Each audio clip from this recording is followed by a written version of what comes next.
And we're back. This time I'm going to show you how to use the tilde effect in Illustrator. Make sure that you don't have a fill color and a very small stroke, maybe of 1 point or even half a point.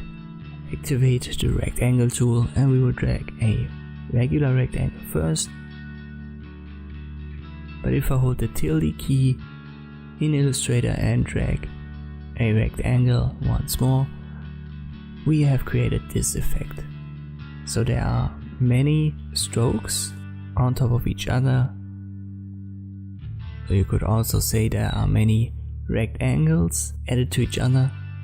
Let me create an ellipse with the same effect. I hold the tilde key and drag it down just like this. And you can once more see there are many ellipses put on top of each other. When you use the polygon tool, you can go outwards and then rotate the shape, and you will have created this abstract form. You can select it all and then hold Shift and Alt and resize it just like any other shape that you create using Illustrator. When you hold Shift, you hold the tilde key and then drag a star, it will even be perfectly aligned to 0 degrees. Once more, you can resize it, reposition it, no problem with that. Let us create another star tool and rotate it, just like this. I'll hold Shift and Alt and size it down.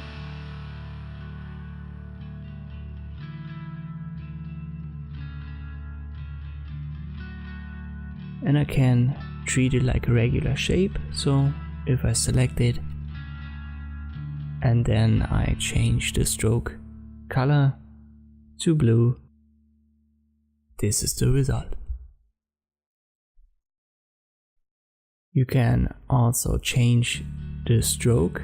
In this example, the effect isn't that obvious, but you can do anything with your shape that you've created with the tilde effect. Like you would do with a regular shape, you can increase the stroke size it down. So where is the tilde key? That's a bit of a problem depending on the country you live in and the keyboard that you use. I'm German and my tilde key is this. It's the Ö key. On American keyboards or US keyboards, it should be this wavy line. You might find that right next to the 1 on your keyboard, but on some European keyboards it's also the smaller, bigger. Then I can try them out. Obviously I can't go over the keyboards of every country, but these are the keys that should help out at least 99% of the viewers of this video to find the tilde key to recreate that effect. Thank you for watching and I'll see you next time.